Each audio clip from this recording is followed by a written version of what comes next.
digital transformation of HR. So today on this panel, we have who's on board?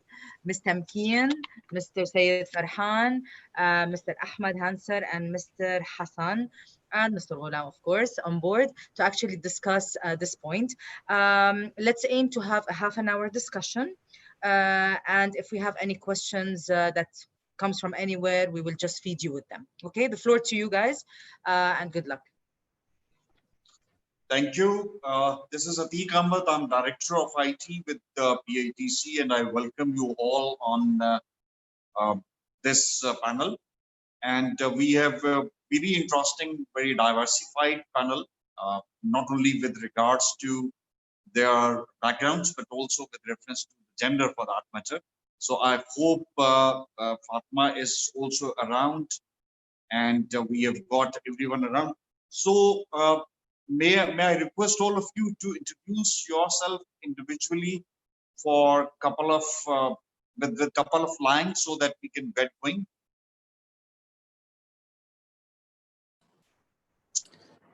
Sure, I'll go first if that's okay. So my name is Hassan Azhar, and I'm with HRSG. HRSG is a HR solutions firm based in Pakistan. We have a fairly substantial footprint in Pakistan, offices in Karachi, Lahore, and Islamabad. A couple of offices outside of Pakistan as well. We have three verticals, our largest being our outsourcing and specialized solutions arm. Then we have an HR BPO arm, and the third is people and business advisory, where we offer executive search and HR consultancy services. I joined the firm about three and a half years ago. My role at the firm is focused on corporate strategy and general management and new product development. In my prior life, I worked mostly for a number of investment banks in the U.S.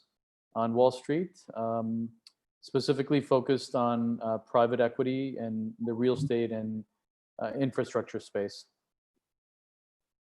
That's great. So may I request the next panelist to be please introducing yourself? If we have anyone else around. Yeah, hi everyone. This is Ahmed. Can you hear me? Yeah, Ahmed, welcome to the show, and I would like you to introduce yourself. Thank you very much. Thank you very much. It's a pleasure to be part of this esteemed panel. Hi everyone from Istanbul, from Turkey. We are an e-learning company helping companies, government institutions, Department of Defense, military, universities, higher education to digitalize learning, especially nowadays after the COVID period in Turkey. It's a very, very hot topic, not only digitalization of learning, but in the company, digitalization of HR. So I'm looking forward to sharing our experience and learning yours. Thank you very much. Thank you, Ahmed. Is there anyone technical person around? I've just seen a message that someone is saying that there's no sound. Ahmed, probably your mic is off. So if you can please turn your mic on. Yeah. Now introduce yourself again, please. Thank you. Let me try again. I was using okay, sorry for that. My name is Ahmed. Hi everyone from Istanbul, Turkey. We are an e-learning company. For the last 20 years, we are working with the government institutions, universities, company to digitalize learning, especially in COVID days in Turkey also. Learning and development is changing. The digital transformation is very, very fast. So I'm looking forward to sharing our experience in Turkey and listening to yours. So thank you very much again for thank you. Part of thank you. Anyone who's there else? Okay, this is Sayed Farhan Mahmood. I'm an HR professional. My earlier 15 years had been launch of almost all the telecom companies in Pakistan. Till 2006, I moved to UAE, and I worked for 10 years for two of the richest groups in UAE, till 2016 end, when I relocated back to Pakistan.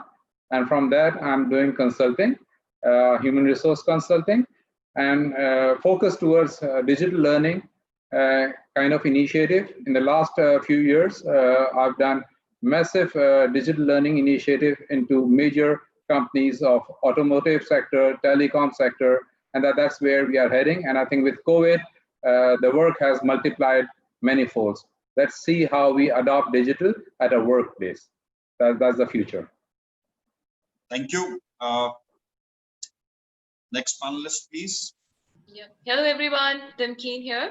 I head the HR function for JS Bank at the moment. I've been with organizations like KE in the energy sector, FMCG with Reckitt Benckiser, and a good, 8 to 10 years of experience of being a consultant with HRSG, where I was majorly responsible for digital transformation for a large group of local and multinational organizations. Like I said, digital being one forte, organization culture and talent management being the other. I must say that we just spoke about, I just mentioned, and Farhan mentioned the COVID situation. This is also digital transformation. We all being used to going to those conferences and sitting there at the stage in the panel and endorsing that, this can still continue. I mean, Ghulam did it very well. Thank you so much. Happy to be part of this. Thank you. Next panelist, please. Tamkeen, I doubt your mic was off, or you turned it off right now. I just did that after I finished. Okay. So I hope the rest of the people will join again. So let me just throw you the first question. And I'd like to start. Okay, Fatma is here. Please introduce yourself. Hanji, Assalamualaikum. This is Fatma Asad Saeed. I'm with the Abacus Consulting. I'm one of their managing directors and also sit on the board. Over the last 23 years that I've been working, my focus has been human capital solutions and corporate governance. And the idea is to ensure that we work with clients and we work with our people to transform the value that they add, not only to themselves, but also, all the industries and the sectors that they work in.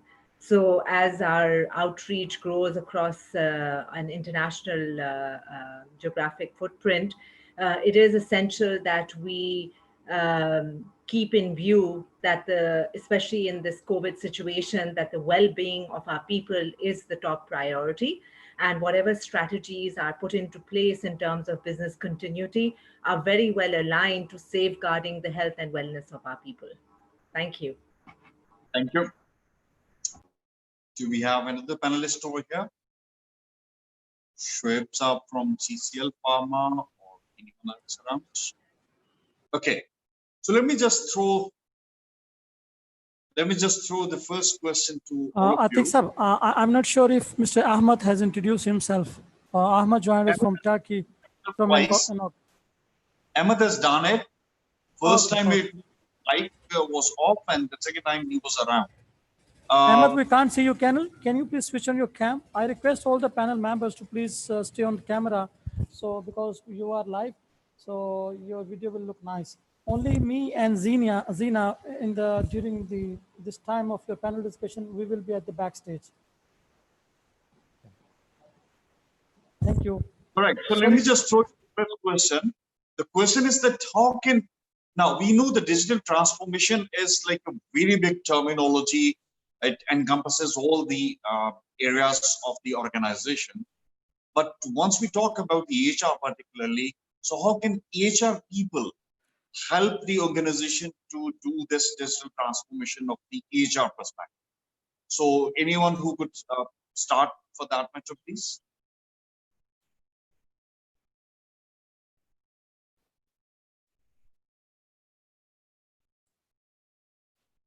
Yeah, so I'll go ahead, Tamkeen.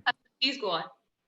Okay. Yeah. From an organizational perspective, I mean, like I said, being on both ends, the consultancy side and then the organization side, I feel that, the way HR can really support the digitalization is in terms of the establishing the purpose of what we need to digitalize, why we need to do it, because you need to know what you're solving for really.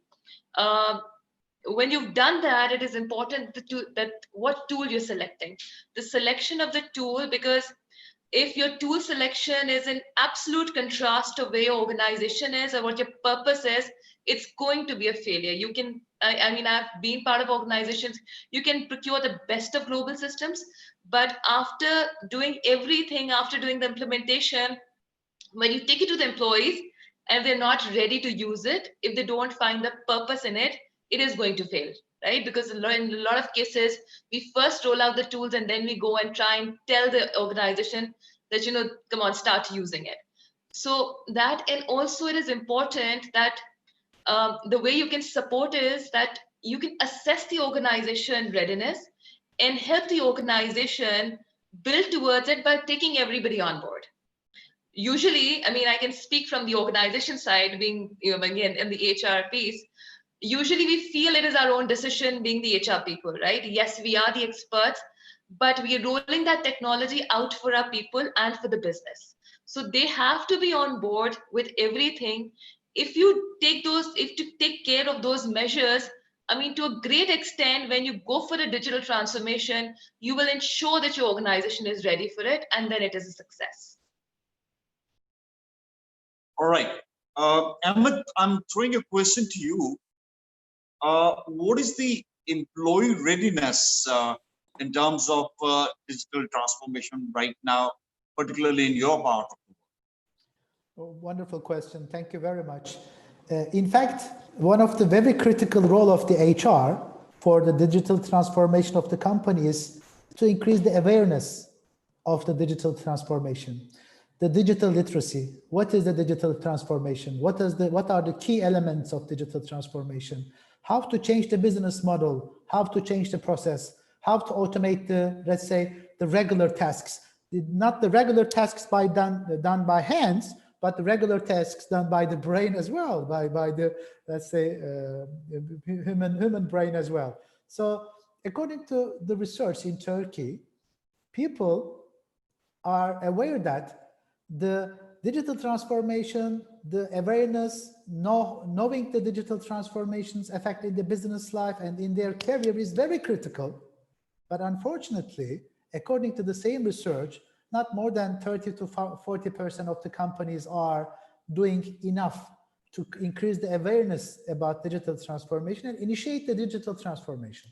But to tell you the truth, these were the numbers before the COVID.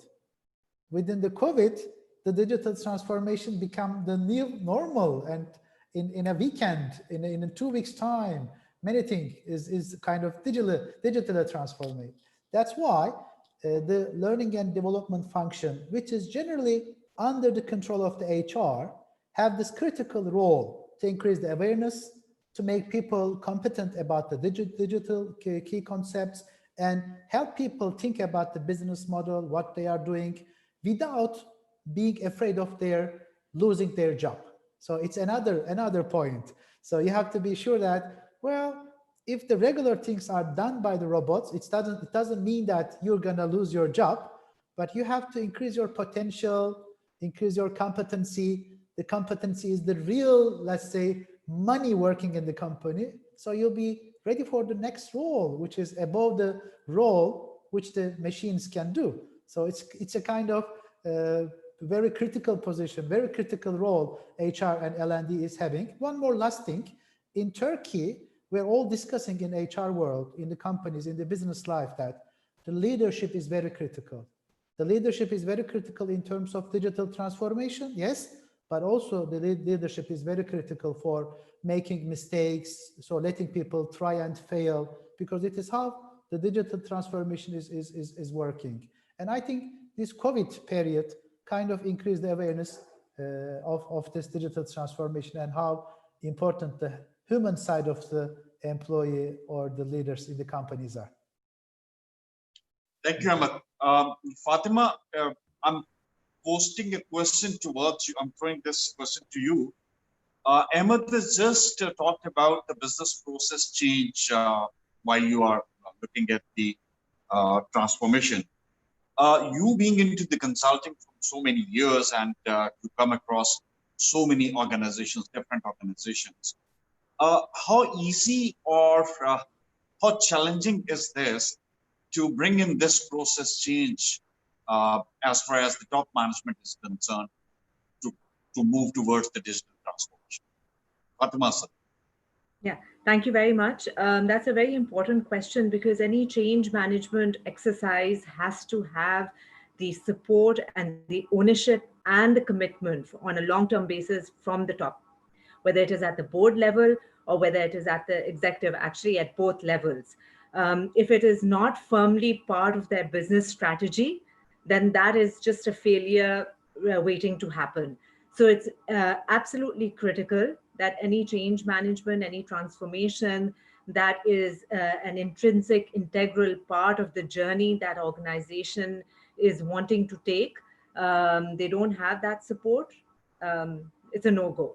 Secondly, I feel that especially in the day and age that we are living in, not only from the crisis that is facing all organizations and all countries in the world, that is very unusual, of course, and there's the conversation around the new normal and what does that mean for everyone.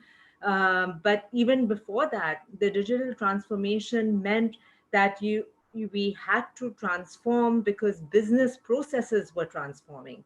So you cannot have a manufacturing sector with cutting edge technology and not equip the people with the capability, the skills and the knowledge, as my colleague Ahmed has also pointed out. It has to go in tandem.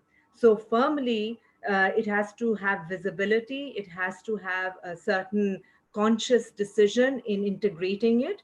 And I believe that even the Chief Transformation Officer and the CHRO have to sit as partners at the boardroom or at the strategy table to devise those plans. That's extremely critical. And secondly, I just want to sort of integrate it into the conversation I'm sure most of your organizations are already having from a business continuity. With the advent of technology and the disruption that has already taken place, the COVID situation, I'm not saying post-COVID because I feel there's still a lot of uncertainty at this point in time. It may take 12 to 24 months till we transit into a new normal. The way people are working, for example, our own organization has maintained a work from home strategy. We have essential services going in and 50% staff at the offices as and when required. So you have this, it's not something which is preferred to have. It's very much part of the strategy that you have from a work from home, remote working, not even, I won't even term it work from home, the remote working concept. Now, when you introduce remote working, it automatically goes into goal setting and task monitoring. It's no longer about 9 to 5 or 9 to 6 per se. It is much more broader than that. So this is another, I feel, challenge that has been posted or presented to business leaders all over the world across industries, that in this situation, one, you have the digital transformation mandate in order to stay relevant and sustainable. And on the other hand, you have this pandemic, which is forcing organizations to rethink how they strategize for their people. Thank you. Farhan, I'm posing a question for you now. What are the opportunities that people can come across because of this digital transformation? So Farhan, if you can answer this, please. I would answer this in two perspectives. One is the organizations in Pakistan, which may have a very nice IT infrastructure.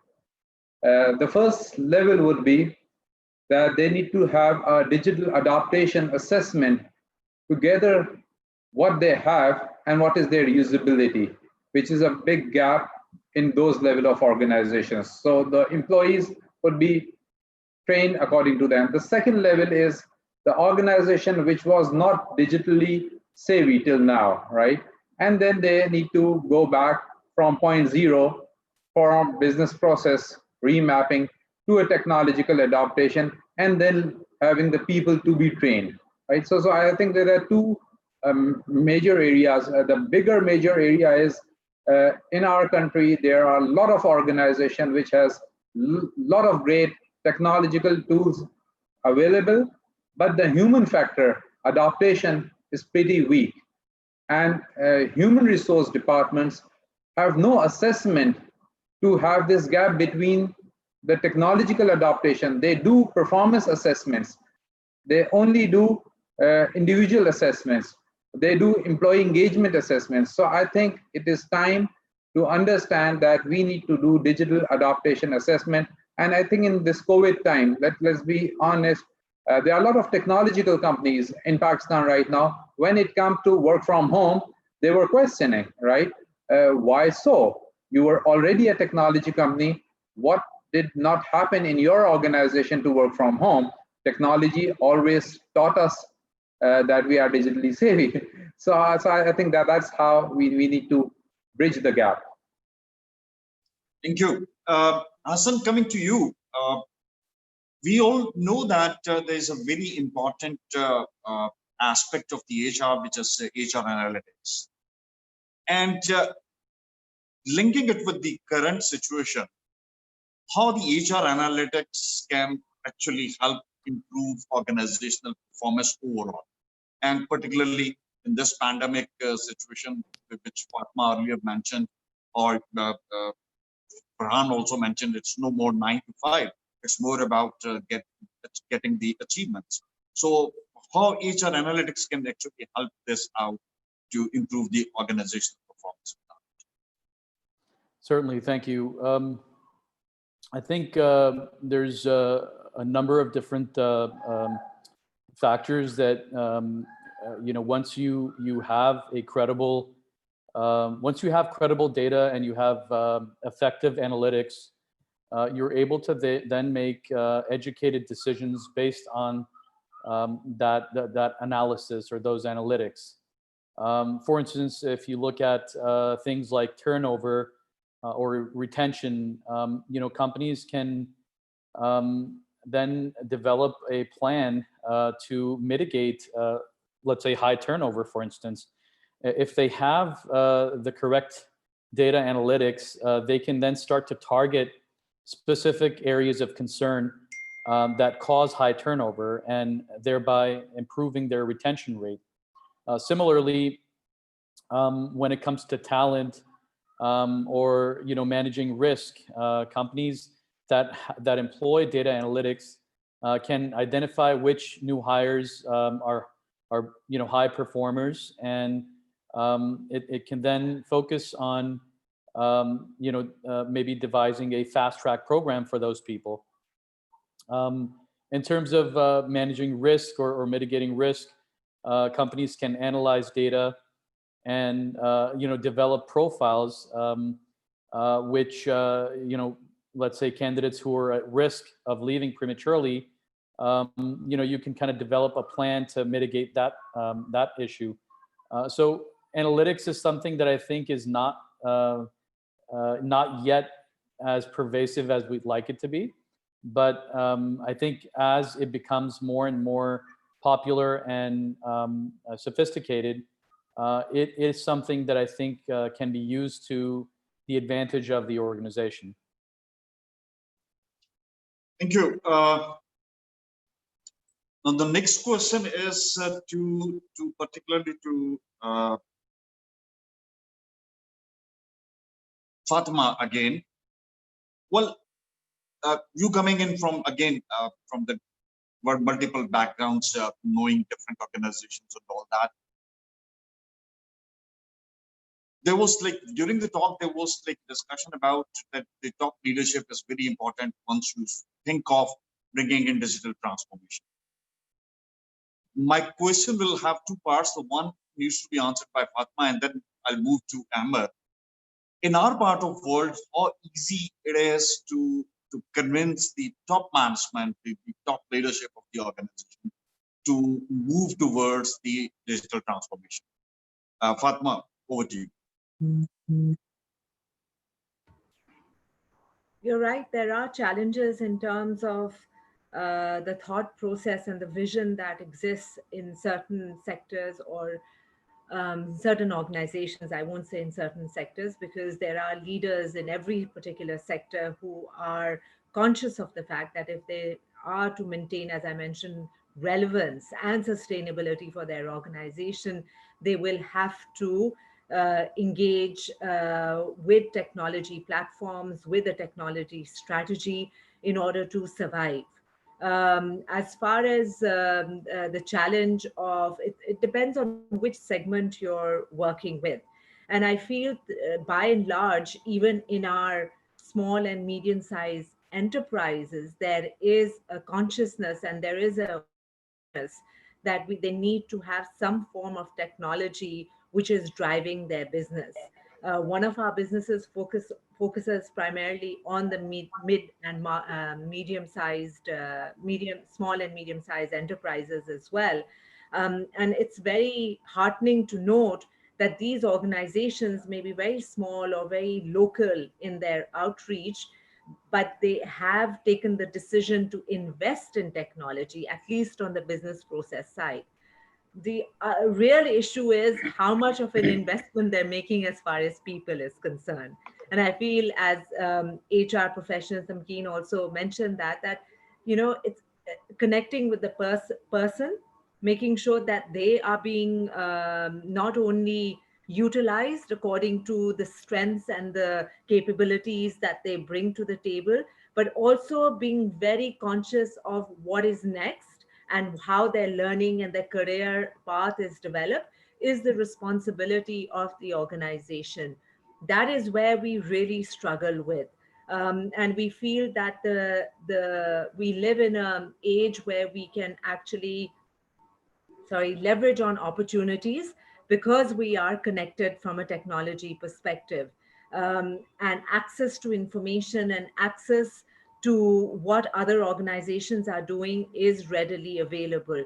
Then there is the brand equity, which is a powerful way of ensuring that you're attracting the right people. So good leaders and good business people as well, even if they may be from the small and medium sized, or if I can use that word, that business owner kind of mentality, which can go either way as well. जो सेठ mentality हमारे मुल्क में कही जाती है, I feel that is also changing. Yes, it will take time, and there has to be much more awareness about and realization that you have to take care of your people as a strategy component, not as something which you have to pay and hire and fire at the end of the day. So it is a challenge, but I'm a firm believer that if you work with market leaders, both at a national and an international level, automatically that cascades down and they see the writing on the wall. It is very obvious. So that's how I would respond to that.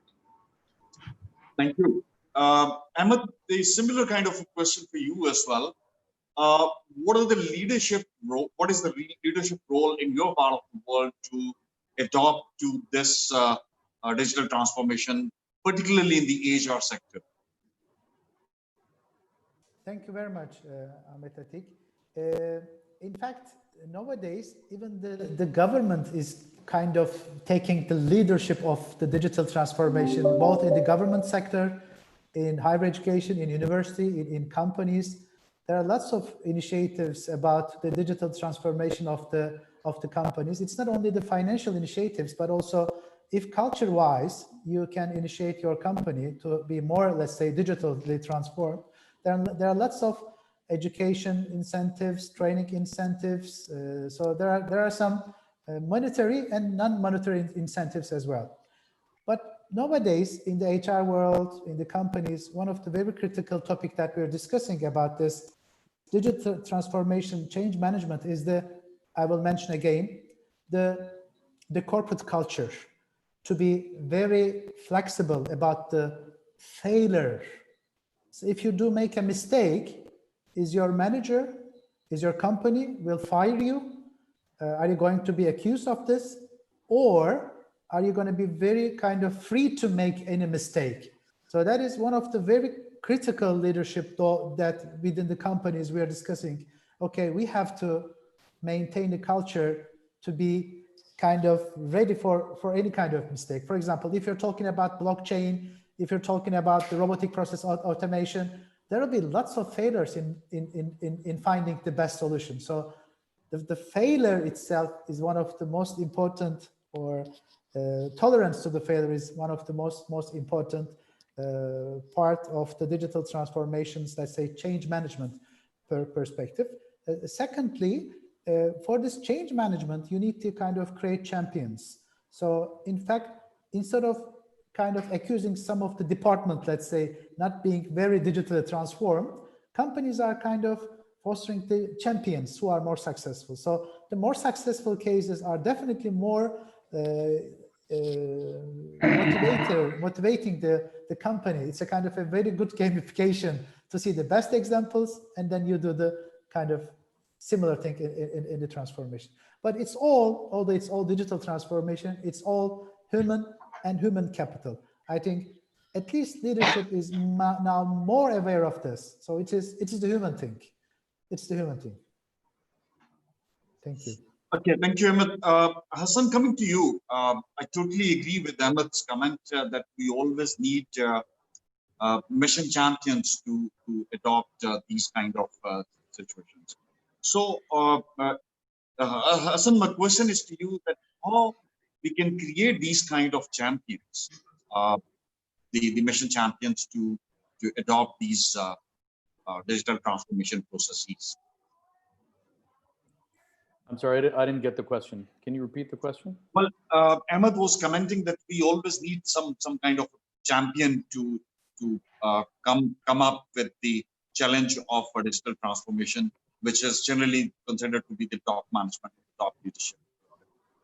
So how we can actually create these champions, since you belong to an industry where you create these leadership roles as well. So how we can create these mission champions who can actually adopt this digital transformation change. Look, so I don't know if I can, I'm not sure exactly how we can create mission champions per se, but I believe most successful organizations already see technology as a strong enabler of progress, of transformation. I think during this pandemic, many organizations, or most organizations, have actually been forced to transform almost overnight. They didn't have a choice, right? We all had video conferencing capabilities, but we used it very, very infrequently. At least the vast majority of people that I've spoken to have not been, pre-coronavirus, have not been big users of these tools. But now overnight, we've had to evolve, had to adapt. We didn't have a choice. And what we've realized as a result of that is that we can actually do this on a long-term basis.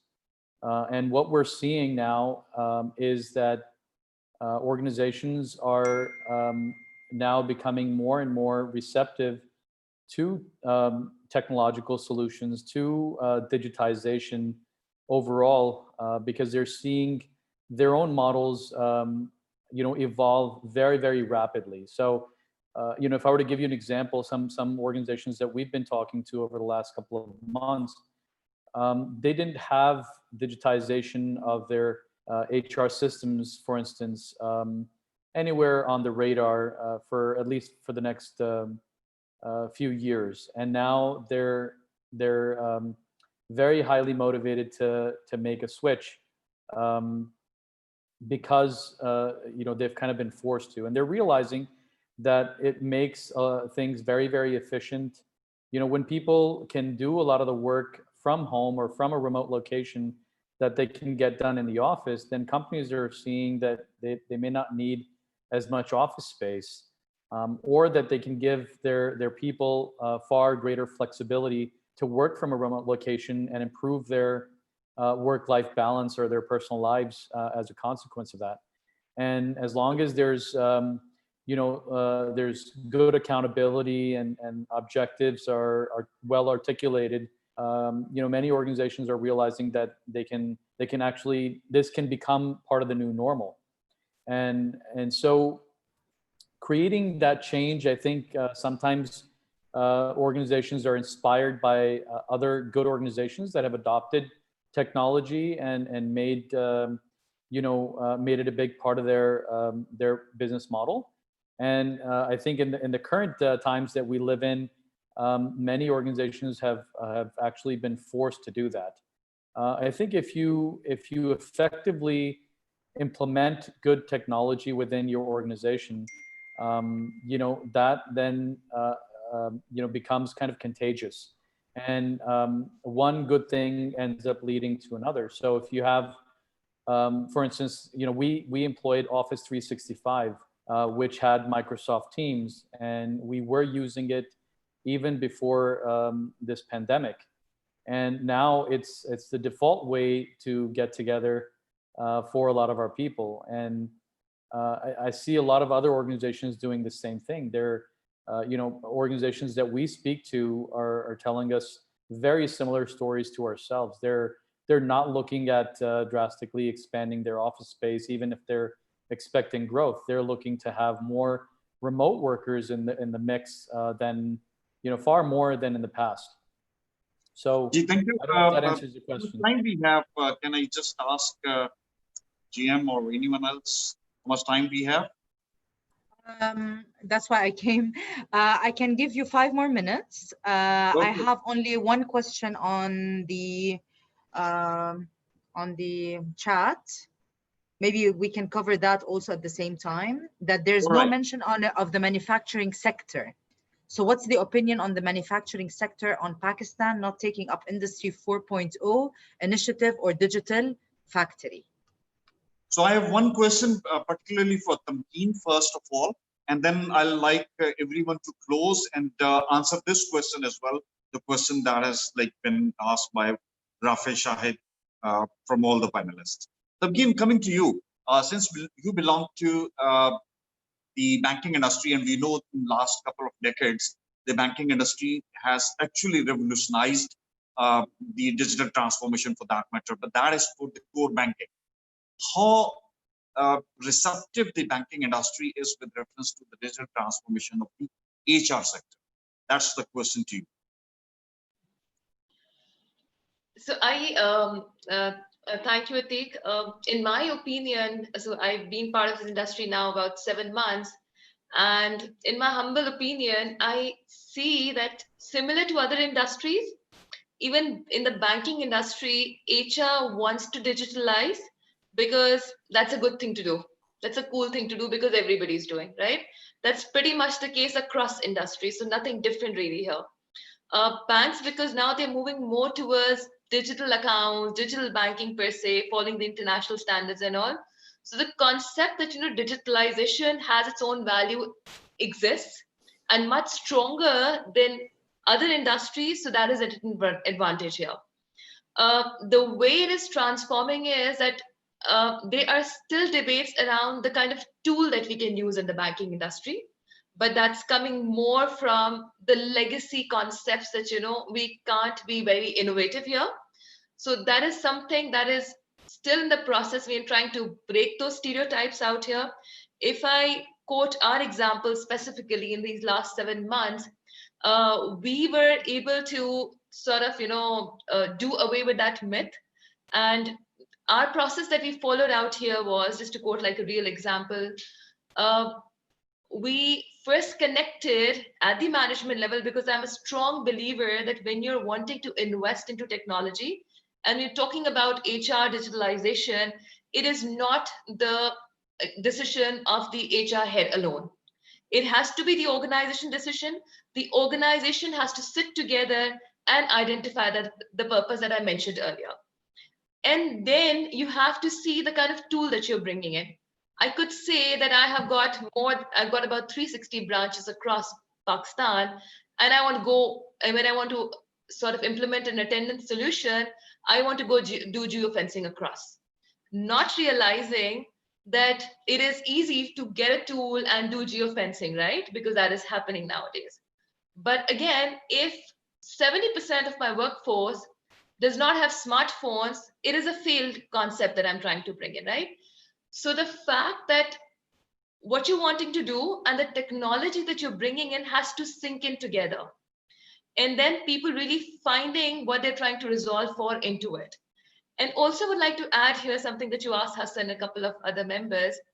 The fact about organization champions here, when you involve everybody from the top to the employee level in the debate and what they're looking for, what the tool should offer them, you use the same people to make sure they go out in the organization, train other people, tell them that, you know, guys, this is what we're looking for, and here it is. Before you give it to them in their hands, they're already sold on the technology. So your efforts are reduced in terms of really going ahead with the digital transformation. And last thing to add on to that is whenever we're rolling out technology, whenever we're going for that digital transformation, I would always say, look for prioritizing the process, right? Go for high impact, low effort concept, right? So the change is seen very quickly, people quickly adapt to it. And by doing small things, you know, you can bring in the bigger impact. Go for tools that can offer you a wide range of services. You don't want them to go for one process on one tool, another process, another tool. So make your technology decisions, you know, in a wiser manner. That's my comment on that. Thank you, Tamkeen. Quick closing comment from Farhan sir, first of all. I think on the last question of industrial perspective, I would say Pakistan is one of the largest population, and I firmly believe there is no need to adopt industrial technologies at the workplace. I think we have the cheapest labor available. However, along with that, there are a lot of digital adaptation. The e-commerce can come in, the supply chain can be automated, right? So those are processes which technology can take. But when you talk about the industrial worker, I am of the opinion Pakistan has one of the cheapest labor, and our industries should be labor intensive industries, and the HR needs to adopt policies, systems, and technologies which they can understand. Being into telecom for many years, if we see the latest numbers, there are about 40 million users of financial money transfer facilities, right? Or who are those? They are not rich people. They are using basic technologies. If you bring the learning, the digital learning in Urdu, in Punjabi, in the local languages, we can make it happen. Why are we limiting ourselves that technology is all about a language barrier? Let's adopt our own language. Let's use the technology as a tool, as an enabler, and we can make it happen. Very recently, we facilitated a telecom giant with over 7,000 people across the field with an Urdu digital learning app, right? Did they get advantage? Yes, they get an advantage. It was purely in Urdu. They can make it happen. Let's make Pakistan a successful country. Thank you. Thank you. Fatma, your closing comment, please. Very quickly, I know I'm very conscious of the time over here. What I would like to say is what some of my colleagues, Hassan also mentioned it, is about the new normal that we're navigating through right now. It's very important for us as we plan out our digital HR transformation to be conscious of how the entire adaptation is supposed to be taking place. And I feel in this particular scenario, because everything is evolving right now, we don't know how long this is going to last. 3 or 4 things are extremely important, not only for the head of HR, but also for the business leaders starting right at the boardroom level. One is proactive communication. It's extremely important to make sure that everyone within your organization understands where are we going, what are we doing right now to manage the crisis, and how the organization is helping them, especially in terms of wellness and safety. Secondly, obviously, putting in the right tools which would enable employee engagement and productivity. from a technology perspective, from a collaboration perspective, from a training perspective. That is where the agility and ability to adapt increases as well. I won't go into details too much, but it's a challenging space, but this has to be consciously focused on and strategized, and the work plan needs to be linked up with this. The third is about the flexible work arrangements and how remote working has been mentioned also, the infrastructure, physical infrastructure being reduced, people working from remote locations. It may be their homes, it could be client sites, etc. What does that mean in terms of the culture that we have? How do we ensure the values are lived? How do we ensure the loyalty is and engagement is so there are a lot of questions that are linked to this remote working element as well. And of course, data security. Data security is extremely important at this time, where in the office environment, you can contain that, you can put in certain measures, but you can't do that if you are not aware of where these remote locations are. So the monitoring and tracking tools have to be extremely important. And lastly, I would just a message to everyone that as business leaders, as we decide, we focus on the safety, wellness, health, mental well-being as well of our people. We must also ensure that as we make economic decisions, we balance it with empathy and we balance it with compassion, and we make sure that we live our culture, but we also saying that we're in this together, and that is how we will transform. Thank you. Thank you.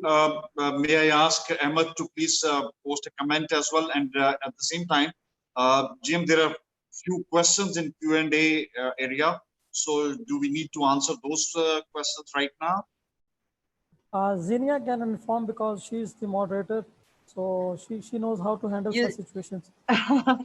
So no, I just gave everybody the liberty to say a word. So if you still need to add, let's add it quickly and let's finish it off. There are 4 questions in Q&A. I know, but what we have been, we can. But the thing is, I said one question, but about the manufacturing, but there was one on top also that I will go back to. But that was in the chat area. Now in the QA part, there are 4 questions. No, let's only take the questions which are there in the Q&A part in the section. Okay. And also there's let's no pick the I best one. it. Because, As we become digital asset for organization through LinkedIn, is HR also transformed for recruiting? Especially, I'm talking about graduates from less privileged universities. Well, if you allow me, I can, Ahmed, if you can answer this question, or I can add a couple of lines. I can say one sentence, Tik. Well, this is the time. In the world, it's a big challenge. The talent shortage, and it's affecting Turkey, Pakistan. So these are the most affected countries, including us. So it's not only the university, but it is the competency. So whatever your university degree is, you have all the resources and you have all the potentials.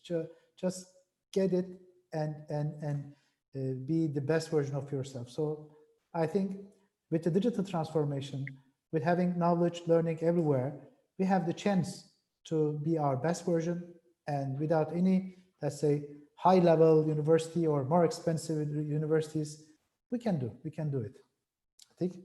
Right. So there's another question which I can read from Ali Zahir. Integration of system is key. Unfortunately, a lot of HR suites offer training management system as well, which is learning management system and modules for free, and are not effective as they don't meet the requirements of our companies in Pakistan. So I'm not reading the full question. Ali, the answer is that there are lots of learning management systems which are available, and it can be integrated with any HR suite for that matter. Even if you have your in-house developed software, so there are lots of like plugins and the APIs available by which you can integrate all the systems. So integration is the key. Yes, perfectly all right, but there's no problem in integration for that matter. Or otherwise, you can also develop your own LMS for that matter as well. That's not a big problem, right? These days, we have lots of open source available for that matter as well. And how important is software application for digital transformation? Well, that's the first step to move towards the digital transformation. So that by that I've been able to answer all the questions. So with that, I thank you all. You have been a great panelists for that matter. And, certainly, we were short of time to move further. But thank you very much, all of you. Thank you, Mr. And over to Atiq, you. for your time also and for you. your patience for everybody, because we had a bit of technical issues. Thank you, Tamkeen. Thank you, Hassan. Thank you, Fatima. Thank you, Saeed, Mr. Saeed. Thank you, Ahmad. And thank you all, and wish you a great week ahead. Thanks for being with us. Thank you. Thank you. Thank you. All the best. Thank you. You Thank too. you. All the best. Bye-bye. Bye-bye.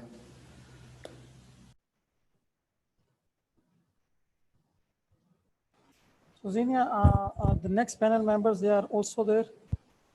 But are we going on a panel now? There's no more panels. No, we don't have next panel. The next is We have Mr. Mansoor. Yes, he's there. When he will switch on Mansoor, his now video. I can see you. Is he there? He is there actually. So he just has to switch I on am his there. video. I was just Hi, unmuting Mansoor. myself. Hi, everybody. You don't want to show us how you look like? Oh, I will definitely. How are you doing? I'm good, and yourself? All is well? Very good. Thank you Thank for you very your much. patience. Apologies again for everybody who has been waiting. We want today to have everybody comfortable, but I think technology is a problem all the time. Thank you, Mr. Mansoor Sarwar, for being with us on the Digital Transformation Summit. And today you're going to be covering how COVID-19 accelerated digitally and from product mindset perspective. The floor is yours, and I just want to check how long do you need so we can just manage the Q&As also. I should be able to wrap up within 10 minutes because I was told I have 10 minutes Very to do good. this. So We anyone can who have has 20. questions can actually put it in the Q&A. Please, the floor is yours. Thank you. Perfect. Thank you very much. I'm getting a message that host has disabled the screen sharing. Can I get the screen sharing? I'd like to share the slide deck.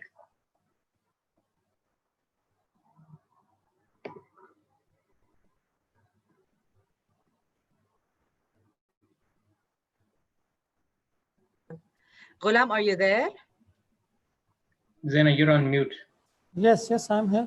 Do you have any question for me? Yeah, can you enable sharing? Okay.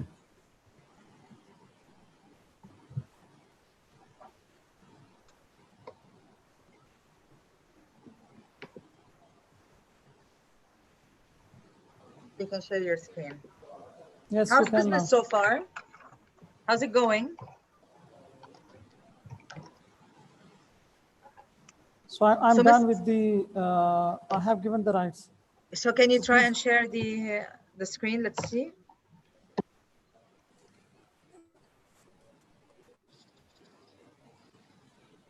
Do you have your, Mr. Mansoor, can you hear me?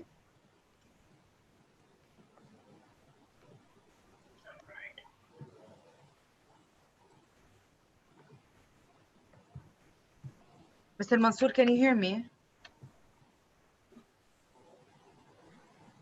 Great. Can you see the screen now, and can you guys hear me as well? Yes.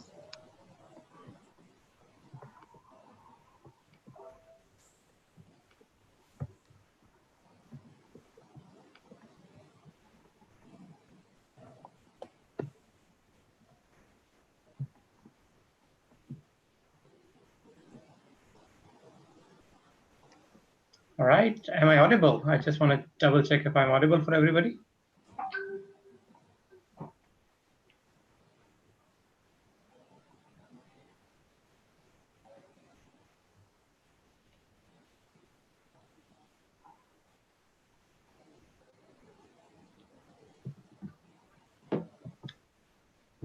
Zaina Mustafa, is my audio audible? Yes, it is. Great.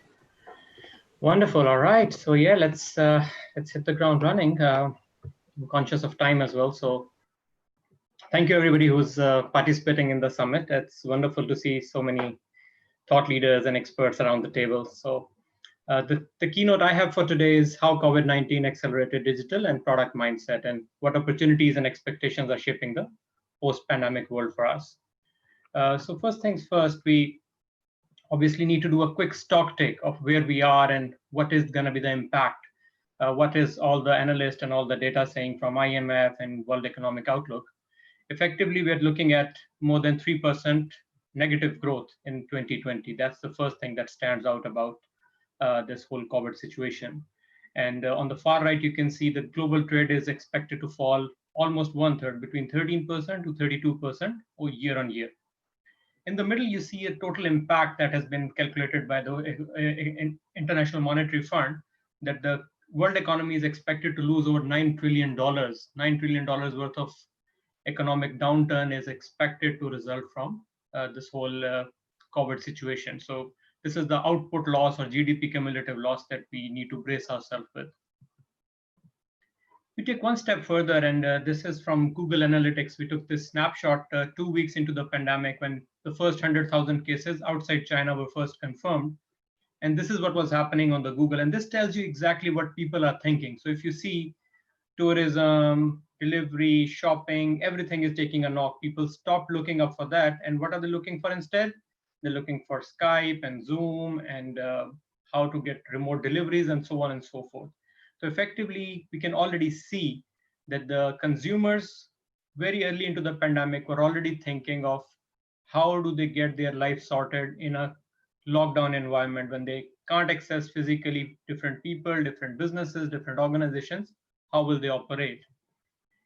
And then we got these very clear heat maps for the COVID impact.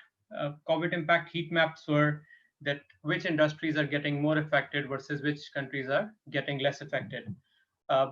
Obviously, we can all know by now that airline industry, layer shipping, luxury industries, apparel, automobiles, these got most affected because these are good to have sort of services, but with the restriction on travel, with the restriction on meeting other people, all these industries took a biggest knock. The industries that took the least knock were obviously your online shopping, your internet service providers, your digital companies, videos, calling and teleconferencing, and so on and so forth. Obviously, there was a moderate impact on manufacturing, oil and gas, service industry, and hardware as well. So effectively, once we look at this, and then we take it one step down to end consumer. This was a survey done by McKinsey. And this is done for UAE. If you go to McKinsey's website, you can find it for all different countries as well. Because I'm based in UAE, I found this very interesting and very relevant. And this is very much a extrapolation of what most other regions were also doing. I looked up for, let's say, Saudi Arabia and a couple of other neighboring countries. Unfortunately, they didn't do it for Pakistan yet, but there was one for India and one for some of other neighbors. And the stats look very similar. And if you look at it, it's very clear that the consumers very early into the pandemic, and this is a few weeks old survey, are expecting their spending to decrease across almost everything, with the small exception of groceries, household supplies, and at-home entertainment. These are the only three sectors which have a little bit positive impact, if you can see on the screens. But the biggest negative impact clearly is on tourism, on flights, on hotels, and on apparel and jewelry and footwear. It's again very common and almost is reinstating the same message that the other research did.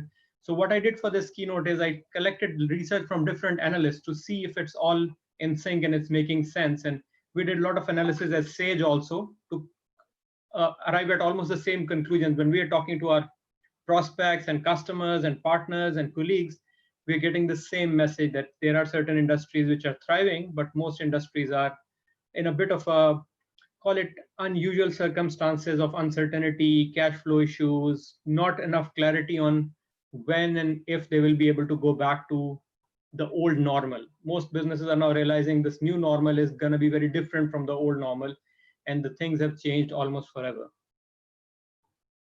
When the same colleagues and same people were surveyed and they were asked that what is your intent, what will happen after the COVID situation goes away? Maybe it takes 3 months, maybe it takes 6 months, maybe a year, but whenever COVID is, pandemic is gone, what do you foresee? And then if you look at it, it's very clear that people are now realizing that they don't want to do the same old activities. It's a very common saying, old habits die hard. But this survey tells us that no, it's not that hard. When people realize they go through something like this crisis, they get to re-engineer their habits, their buying patterns, their spending patterns almost permanently. And if you look at this, you can tell that people are not very keen to do international travel anytime more, or they're not very keen to go to the malls or do any sort of domestic traveling also, unless it's very necessary. So this brings us back to the core topic of our discussion with some stats at our back. COVID-19 is obviously a call for digital transformation, and there's a running joke on a lot of social media networks also. Some of you might have noticed it, that was it the CFO or was it the CIO or the CTO who accelerated your digital transformation? And the fourth option is COVID-19, and everybody's sticking COVID-19, that COVID-19 was the main accelerator for digital transformation. In the previous panel discussion, I also was listening to the panelists, and they were also echoing the same thing, that the companies which had no plans to invest in integrated platforms, integrated HR solutions, ERPs, remote working solutions, they all decided that now is the right time, and they ended up, their hands were forced by the COVID situation to effectively invest in the right platforms. Now, if you look at some companies, these are the clear winners. Some companies, as I said, were thriving in COVID situation, and Amazon comes on top. They have had a 35% increase in the share price over last 4 or 5 months, since December. We look at Zoom, we're using one right now, and they have grown 120% in terms of their market cap in last 6 months in the same period. We look at Netflix, 35% capital growth in terms of market cap. And Microsoft, primarily driven by Teams and Office 365, they have grown 25%. This is already a mature and a large company. So in these companies, we already know that Amazon and Microsoft already had a very large market cap. And for their prices to increase in these ratios during the COVID situation, it's a clear sign that technology companies are thriving, and they're thriving because all businesses are realizing that the only way out of this pandemic situation, the only way to survive and build a sustainable business and a sustainable environment for their future businesses, to invest in the right technology and in the right platform. So effectively, just to sum it up in a quick way, obviously we all know that technology always moves faster than the human adoption. I think we all have been hearing about, let's say, blockchain or artificial intelligence or machine learning for a long time now. But I can say with a lot of confidence that most of the businesses have not invested in them, because these technologies are still a little too cutting edge for most of the businesses, be it blockchain, be it machine learning, be it robotics. But what has Corona done is it has accelerated the human adoption or human transformation, the reluctance, the inertia that many business leaders had about technology. And many people thought cloud is not safe, or we are going to lose our privacy or data, or many companies thought that having everything in-house is obviously cheaper and more effective. They're all now realizing that those were myths, and the technology has moved on, and the cloud adoption and mobile adoption and remote workforce have all taken a front seat now. And this acceleration has happened because of the whole COVID situation. So what businesses can do right now? We are all business leaders in our own rights. What do we need to do? We need to clearly make some contingency plans and business continuity plans. If we haven't done it already, it's a little late in my opinion, but not too late. You should work within your all organizations and make sure there's a clear business continuity plan, and more importantly, a contingency plan that if for any reason the lockdown is longer than expected, if for any reason the supply chain is going to get affected in the long haul, what is your contingency plan? The other most important thing in our opinion is to make sure there's a management of social distancing policies. Even when you're allowed to go back to your offices, your factories, your workplaces, your institutes, make sure there's clear social distancing policies in place, not just for your staff, but for your customers, for your suppliers, for anybody who's visiting you. Make sure there's clear social distancing policy in place. The third point probably is again very important in my opinion, because remote working, as many of our customers we're talking to and prospects we're talking to, they never experienced it firsthand until the lockdown happened. But now when we talk to them, most of them are saying productivity has incidentally increased, and people are actually happier because they're getting to spend quality time with their loved ones. They're saving a lot of time from the commute. So the productivity has actually gone up, and many companies are considering remote working as a long-term option, if not a permanent option for a lot of colleagues. Maybe few days in a week you are allowed to work remotely, as long as you have clear KPIs, clear measurements, and clear goals to achieve, and you're achieving those goals. This is a very useful and cost-effective, sustainable method to make sure once we go back to the non-lockdown world, we can still keep some of these good practices that we have established as part of our new practice. One thing that has come out very frequently and very loudly in the recent discussion is employee well-being. Now, when you do this remote working, what happens is, when I told you the positive side of the whole discussion, a negative side of the whole remote working, working from home, working from anywhere is you're always connected, you're always engaged, whether it's your mobile or your desktop or your phones, they're always on. There's no logical break that used to be there when you were driving to the work. There was a commute break. When you were going from one meeting to the other, there was another logical break. All those breaks have gone away. And then there's an additional stress on the employees, because they see a lot of businesses around them contracting, shrinking, making redundancy. So employees are feeling vulnerable.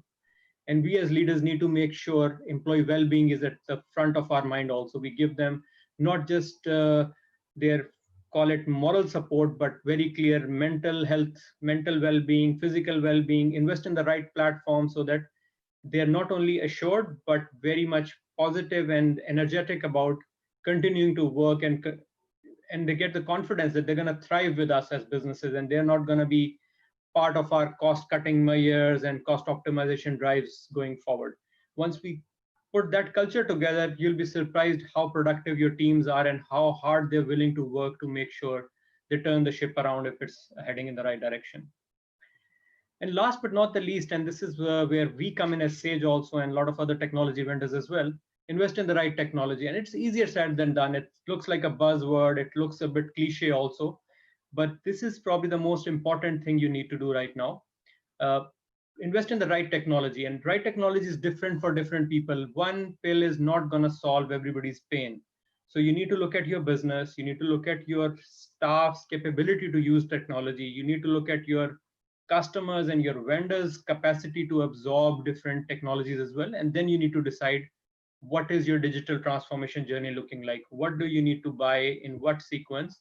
And how do you roll it out into your business so that it's fully integrated and seamlessly working, whether it's your ERP, whether it's your CRM, your HR system, your cloud platform, whether you want to bring your own device culture to your organization. And there's so many questions and ifs and buts around technology, but this is a decision you cannot take lightly, and you cannot do it on a reflex section that, okay, since we need to do it quickly, let's just do it. This needs very clear thinking and planning. And the good part of this problem is there's enough technology and enough expertise available around the table in Pakistan, beyond Pakistan, in the region also, to give you the right advice. So don't be shy of taking the right advice, but please do the whole roadmap mapping before you start investing in the technology. And last but not the least, in my opinion, this is the most important: reinforce a results culture in your organization. Once you do that, you don't need to police around your colleagues. You don't need to check in their attendance. You don't need to check in their quality of work. You don't need to check in who's productive and who's engaged and who's regular or not. Because once everybody has their clear KPIs and goals assigned to them, it becomes a results culture, and results speaks for themselves. So then you can actually work on remote workforce. You can actually work on delegating more power to your colleagues and your staff, and in turn, hopefully help your customers thrive, and which effectively is a chain reaction. Then the whole economy starts to pick up once there's a healthy culture in an organization and in an economy where people are accountable and they are held accountable for their KPIs. That's a much more healthier culture than a culture where people are sort of micromanaged and policed around. In summary, just one slide about our domain primarily. We are a software company. Sage is an ERP, CRM, BI company. So I just thought I'll just focus on one slide on what Sage or any of our competition can do for you, or what you should expect us to do at minimum. You need to make sure that you're again not buying a lot of piecemeal technologies and trying to then invest into heavy integrations.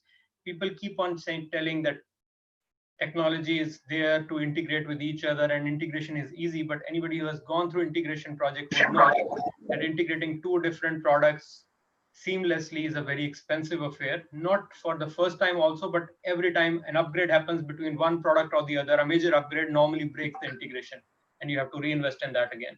So just make sure that you tick most of the boxes that you see on the screen when you're investing in a business application, whether it's an ERP or a CRM or a BI solution or an HR or a payroll solution. So with that in the backdrop, make sure that you're buying a system which gives you faster process cycle times, improves your supply chain, and gives you a quick insight into your business application, because that's all you need to really thrive and make the right and meaningful decisions. That's all I had time for the session today. I had limited 10 minutes. I hope I was able to share some value with you. Happy to take some questions and answers if you have any. It was a very good one. Actually, I have one in the chat. Everyone is actually saying it's true. They like what you're talking about. And since also, example, I come from an agency background and I've been seeing the growth on the digital aspect, I'm getting approached by a lot of clients that are technically requesting to help with the shift to e-commerce, given the fact that, you know, everyone wants to become the Amazon today, okay, especially for retail, for them to be able to sell to consumers and to sell to others. Who cannot hear me? Then I'm struggling to hear you. I don't know if it's my speaker or something else, but I'm not hearing you. Okay. So can you hear me now? Somebody is asking a question on Can YouTube. you hear me now? Not exactly. Can you hear me, Mansoor? Let me see if I can join from another device quickly. Maybe you have two devices, so that's the reason. Hello, can you hear me? Can you hear me? I think Mansoor cannot hear you. I think we can hear him, but he cannot hear us.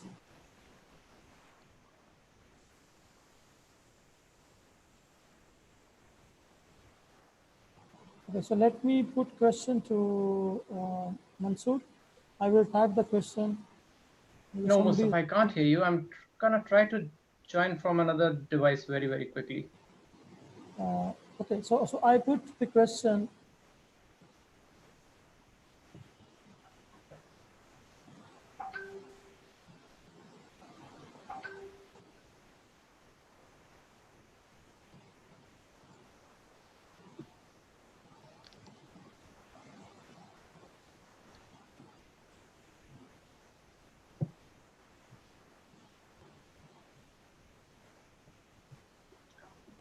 All right.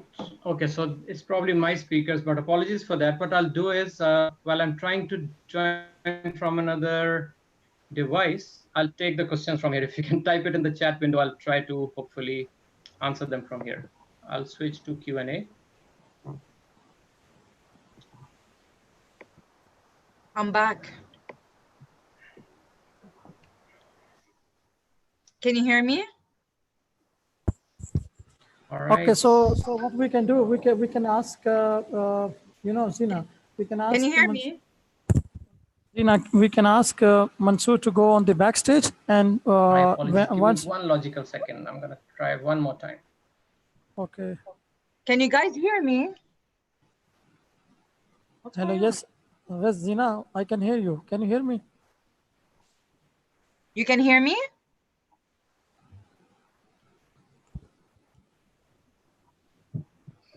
Zena, can you hear me now? Yeah, but can you hear me? Can you hear me? Yeah? Yes, I can. You can hear. Ah, yes. My okay, fine.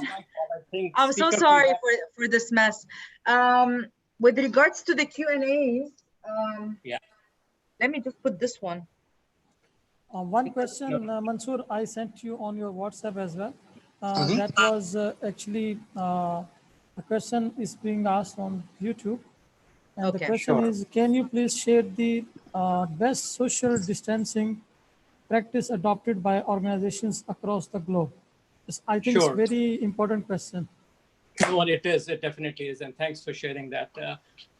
So effectively, yes, when we talk to organizations here, and we have already receiving a lot of guidelines from our global office as well as from the local governments, the first thing that needs to be done is the minimum distance between the tables. So if you have open workspaces, which many offices do, make sure there's a 2-meter distance between the two desks. That's the first thing probably to achieve.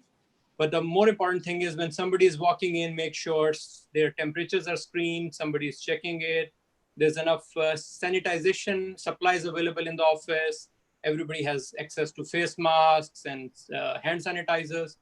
And then most important is whenever there's a public area like an elevator, for example, or a reception or a restaurant or a pantry, make sure there's clear markings on the floor on how many people can get inside at one time and how far they need to be standing from each other. So that's the minimum workforce related or workspace related social distancing policies and practices that you need to put in place. Obviously, it changes from business to business. If you're a business that is, let's say, a restaurant, you need to have a certain distance between different tables also. If you're a manufacturing industry, it's very different. But I'm talking about generic businesses, which are a service industry or an office kind of environment. The most important thing is sanitization supplies and minimum distance between the workspace in terms of tables. Okay. Is there any other questions? Q&A. What type of new jobs is visualized for the coming years? Yeah, no, that's a very important question, and we get that a lot because effectively what's happening is a lot of jobs are getting automated. We all know robotic process automation is there, machine learning and AI is automating a lot of jobs, which in plain English means those jobs will not be available for humans anymore because robots and machines will be doing it. So if you are into a job which is, call it repetitive in nature, if your job is, for example, to scan all the invoices and enter them in the system, you better upskill yourself quickly because those jobs are getting automated and disrupted very quickly. So anything which is repetitive in nature is going to be not around. But what's going to be around is analysis of the data. Lots of data is getting captured as we go into digital transformation. Terabytes of data are coming into the organization from all these different devices. So if you're into data analysis, if you're into data mining, visualization, business intelligence, those jobs are becoming thick and fast in terms of availability. And the other ones are obviously the new technology, the robotic process automation, artificial intelligence experts, machine learning, drone experts. All those fields are becoming more and more relevant, and lots of jobs are getting created around those industries. The last question, how do you see the role of AI conversation in the future? Yeah, I think it is already overdue, in my opinion. A lot of companies have adopted it if you look at on a global level, but I believe in Pakistan, a lot of work needs to be done on the conversational AI. But conversational AI is probably the most common use of artificial intelligence for most businesses because that's where you can automate your help desk, your customer service, your support desk, your receptions. People are now even using augmented reality and virtual reality embedded with conversational AI to give the employees a system where you can actually ask a plain English question. For example, if I want to know how much leave balance I have in this organization, ideally I should have a system where I can type in plain English or Urdu for that matter that, okay, tell me my leave balance. And system should just send you a SMS of sorts or a WhatsApp message of sorts, which tells you your leave balance. And you can have that conversation with that chat bot or a machine to do most of the things which otherwise would require you to do a lot of emails and a lot of clicks. So conversational AI is becoming more and more embedded into the mainstream business. Excellent. There's one more question. I don't know. Can we take it, Ghulam, or Sayed is waiting? He's waiting. Okay, because there are two more questions. Okay, so what I suggest is that we'll put Mr. Mansour's LinkedIn over there, maybe in the chat. They can get in touch with him definitely for any advice. We apologize again for the delays that happened and the transfer, and thank you for being with us. It was very informative, and we wish you all the best and have a great week ahead. Thank you, Mr. Mansour. Thank you, everybody. Thanks, Raina. Have a great day. Goodbye. You too. Goodbye, everybody. Have a good day. Mr. Sayed Asim Rashid is on board. Can we see you? Yes, Zainab. Can we see you? Yeah, you can see me, but I would prefer to. But we don't prefer this, sir. Sir. You have to switch your cam on because everybody want to see you. Okay, I was just doing it to make sure that we have don't. a strategy in marketing, because I have a marketing agency. You need to put a face to a company. Okay, so you need to put a face now on Zoom, so you can sell us the content. Yeah, no. By the way, Zina, you are continuously branding your company. So you should put HR Legend share in all the business which we will get through this today's summit. Oh my God, if I get, I'll give you shares. Okay, are we gonna see or no? He doesn't Actually, want. just to make sure that the sound quality doesn't go haywire, I'm just trying to make sure. That's the only reason, nothing else. Maybe Asim Saab, Bhabi, did she allow you to come on camera? Finally. Take the camera down. Take the camera down. Yeah. Or up, I don't know. Okay. Perfect. More down, so you can stay on the same level of all of us. You Yeah, look exactly. very perfect. Perfect. First of all, Mr. Sayed, thank you so much for waiting. I know it's the evening now. I don't know, where are you based? Are you based in Pakistan? Right now in Karachi. Karachi, okay. And how's the weather in Karachi? Oh, it's okay. It's nice, sunny. Nice, very good. Yep. Not hot, yeah, like Dubai. We're almost like 48 degrees now. Yeah. I understand. I've lived a long time in the Middle East, so fully understand that. So July, August, or June, July, Yeah, August are tough you months feel over our there. agony, right? Yeah. We all wait for So September, October, November. yeah, of course. Same here. Okay, so today you are going to be covering our last session for the day, talking about establishing a center of excellence for your RPA initiative. It's going to be a very interesting discussion. Do you have a presentation on this? No, I'll do a talk. Okay, very good. So I'll leave the floor open to you. You can go on for 15 minutes, and then we'll open the floor for questions. Oh, that's fantastic, right? So I will jump directly onto it because 15 minutes is it's a short time to cover such a very interesting topic. Oh, okay. If you want to go ahead, please go ahead. Yeah, thank you so much. So when we talk about robotic process automation, a lot of people start to think about bots themselves, the physical bots. But in reality, it's not just about the bots. It's about the smart software, the intelligent softwares that we actually use. And the purpose of the bots is nothing but to realize and make the company's vision really true. And that's all about it. Robotic process automation is all about strategy. It's about increasing your business value. It's about creating a center of excellence needed to make sure that you embed RPA deeply and effectively into the organization. So that's all about the basics of RPA. And in terms of technology and the future has to offer, RPA is actually moving from process automation towards more of cognitive automation, right? So the standard process automation was repetitive, manual, structured, and logical tasks. But with the cognitive kind of automation, it is moving more towards repetitive, manual, situational, and decision-oriented tasks. Basically, the complexity is increasing, and it's more about knitting the different algorithms and different applications to make sure that the softwares are integrated together very well. Another important thing that we have to consider is that it's not just about conventional support functions. Like in the past, we used to think of RPA only for backend functions like HR, finance and accounts, IT and data management, tax or legal. It's no longer like that. It's actually moving towards the next functions, core functions, which is supply chain logistics, core operations, aftermarket product support, engineering and product development. So it's not just no longer just about the basics, the backend functions and all that. Why we should be looking towards RPA, or why we should be looking towards creating a center of excellence for RPA. So RPA basically offers you so many benefits that it really merits to consider RPA application in your business. The first of all, the most important thing for any business is how you create value. So it's about creating increased value for the business itself. It's about optimizing and reducing the costs. It's about increasing the speed with which you can respond to the customers. It's also about the quality of product and service that you actually deliver for the customers.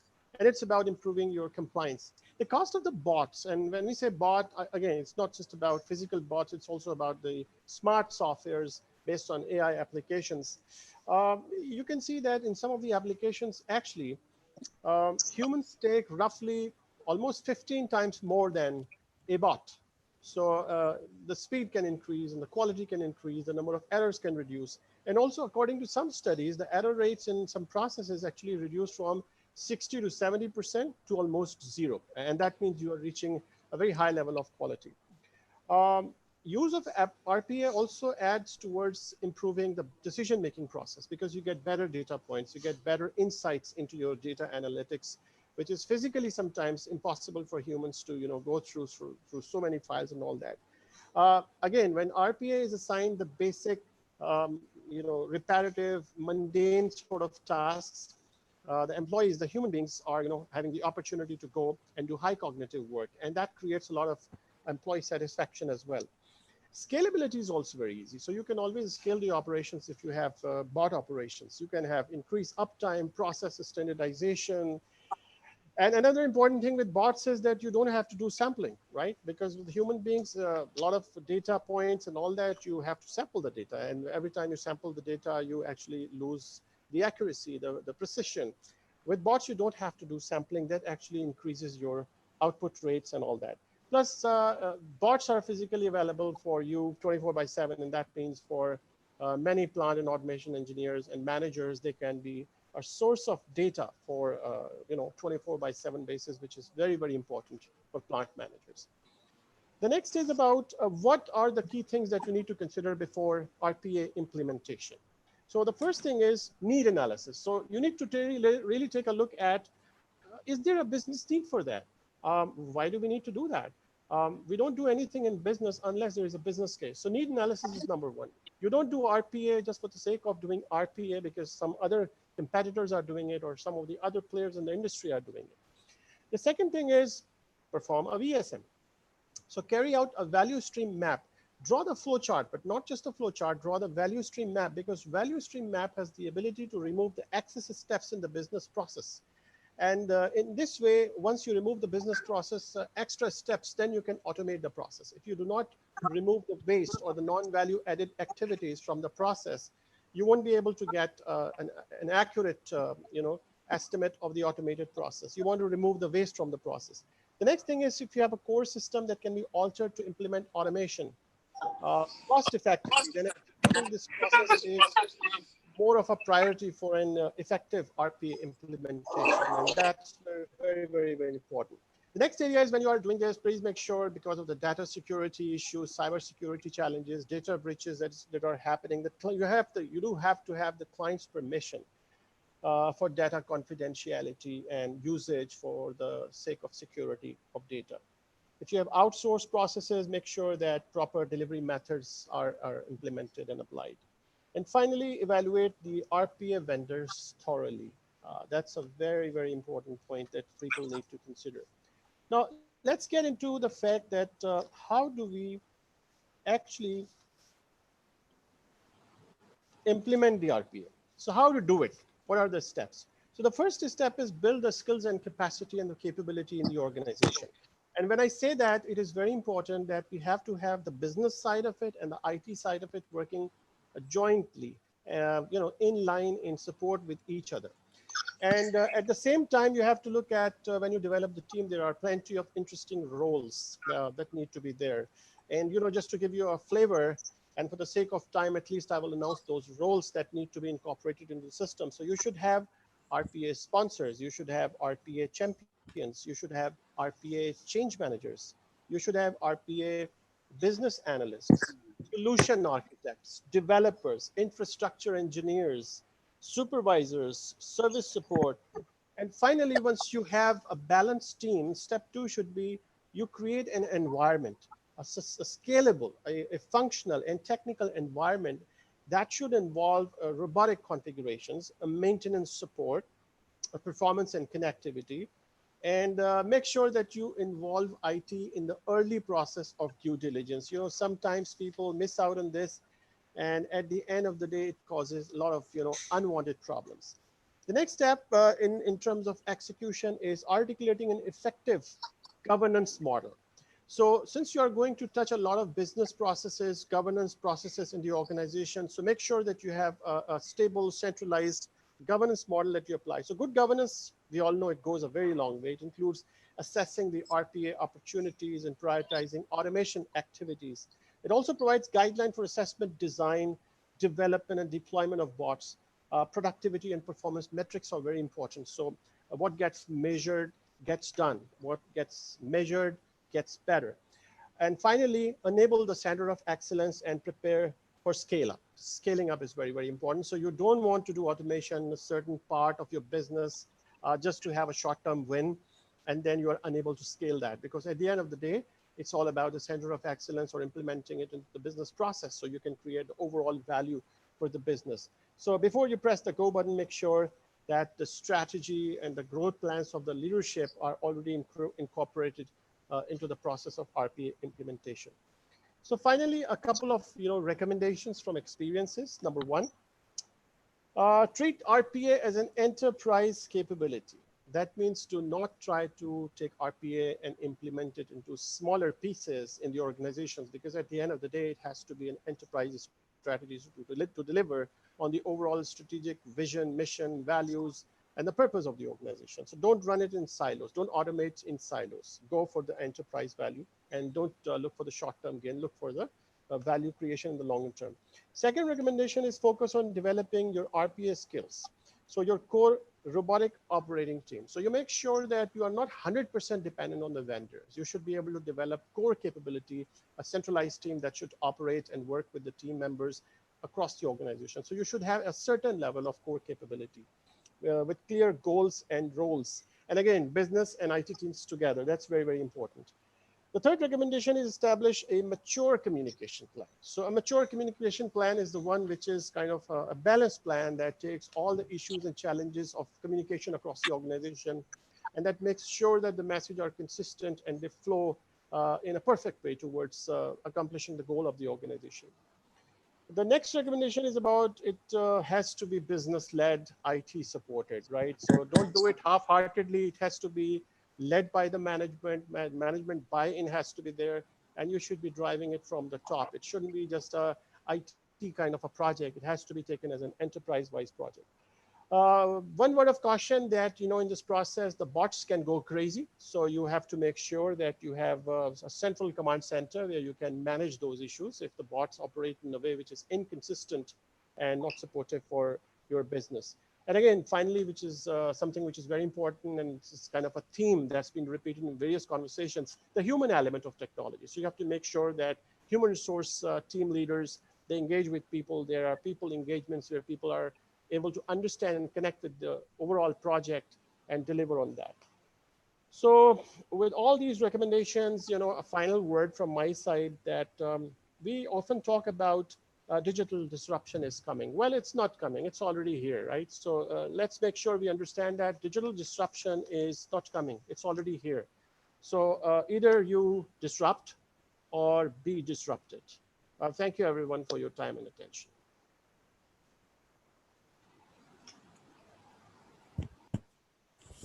Excellent. Just a minute. Can you hear Zina, me? there are you lots hear of me? questions. Okay, there's a lot of questions. Let's start. Yep. Okay. How much can we rely on AI during the current pandemic issue? That's a good question. So artificial intelligence, reliance. Let me tell you one thing, that according to a study, 67% of the people do not realize that they are actually already using AI, right? So it's not about that how much you can rely, you're actually already relying on that. So AI is helping you a lot in terms of, geofencing, geotagging operations. So a lot of things, for example, that you are trying to order sitting from your home, whether they are groceries or meals or other things, you should know that AI is operating at the back of those software platforms. So definitely you are relying right now. It's just that, as I just mentioned, digital disruption is not coming. It's already here. Similarly, AI is already here. So yeah, we are actually relying on AI to a certain extent, but we probably don't know that. Okay. And how do you view learn, relearn, unlearn, and relearn all the time? Exactly. Exactly. So Alvin Toffler was a great thinker, and he came up with this line that, learn, unlearn, and relearn. So this is a very important line. And somebody was asking me after a conference somewhere that, what's the most important skill in the future? So I said, the ability to learn how to learn. Because a lot of things will be changing, and a lot of people who will be in different phases of their lives and ages and experience, they will find it pretty hard to change their habits and change their life. Ask a 55-year-old person who has never done programming in his life or her life, and ask that person to learn Python. So it's harder for the person, although that person, if he or she is willing to unlearn and relearn, they can still develop a future career. So it's going to be a very, very important skill. Excellent question. One more question. And by the way, sorry, Zina, I just wanted to add, we have a special keynote speech tomorrow in the second day on this process of learn and unlearn. That is tomorrow, 7 o'clock. Why we have to develop a failure culture in order to learn and grow. It's very important. So if you want to learn in detail about this topic, learning, unlearning, and then relearning, and then re-unlearning, then again learning, and then growing. Okay, I'm gonna take one more question from YouTube that says, "What is the best social distancing practices?" No, this was for Mr. Mansour before. Apologies. Okay, another person has been asking about AI. Maybe you should talk more about AI, because I'm not gonna ask the question again. How does AI add value? How does AI add value? So first of all, let's understand where AI actually comes into action. So where we have routine and repetitive tasks, that's where AI comes into action, right? Yeah. So for example, let's say there's a doctor, and the doctor has to go through, let's say, 10,000 pages of reports in like 3 days to come up with some conclusions. Yes. Now, the doctor is very competent, but it's a routine, repetitive tasks, mundane tasks, right? The doctor will be tired of that.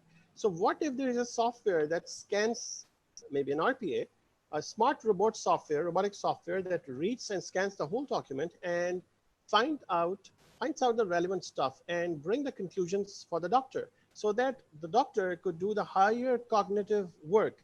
And that's actually will encourage the doctor more because he or she won't be doing clerical work. So that's where the AI's value. Funny enough, one person is asking AI in manufacturing. So you're talking about doctors. How can AI relate to manufacturing? Yeah, when it comes to manufacturing, again, AI, actually, a lot of AI stuff started in manufacturing, right? So when we talk about 3D manufacturing or additive manufacturing, a lot of AI work is going to happen over there. So for example, think about, you want to build a large building in Dubai, for example. And today, Dubai has excelled in terms of bringing blocks and putting it together. So what if tomorrow, using AI, they create 3D printers? And there's a time to construct a building like Burj Khalifa. But tomorrow, through 3D printing, you might be able to construct buildings like this pretty quickly. So it's a huge role for in manufacturing in terms of robotics, optimizing the process control, improving the quality of the product. So yeah, but with manufacturing, always remember that you want to understand AI, look for 3D and additive manufacturing, 3D printing and additive manufacturing. Read more on that and you will understand how it's operating in the manufacturing sector. Excellent. I think this is it for now. I think maybe as Mr. Ghulam had mentioned, it would be interesting maybe to join us tomorrow also. Ghulam, where are you? he's disappeared. Are you here? Okay.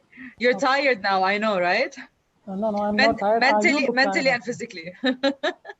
Yeah, mentally I'm tired because of, what the technical issues we had today. No worries. It's part of game, it's natural. So even all these things are part of life. So Alhamdulillah, we had a very, very good day, very busy day. We had more than 100 people who joined us today. since morning. Obviously, we can see now attendance is little low. So we have people who joined us on YouTube and also on Zoom. So tomorrow we will again be active on Zoom. So Zoom, anybody, Zoom and also YouTube. So Yes. on YouTube, we are live tomorrow from 2 p.m. Pakistan till the end. Maybe I mean like 9 o'clock in the evening, we're gonna finish if we consider today.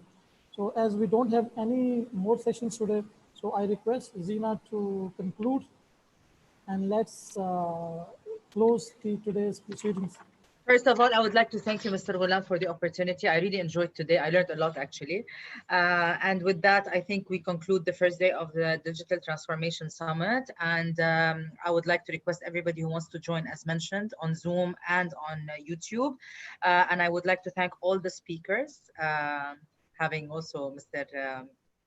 Sayed with us, and to all the panelists that were with us today and who communicated amazing topics that were beneficial for everyone. Thank you so much, and see you all tomorrow at 2 p.m. Pakistan time, 1 p.m. Dubai time, Middle East time. Thank you so much. You're welcome. Thank you. Bye-bye. Bye-bye.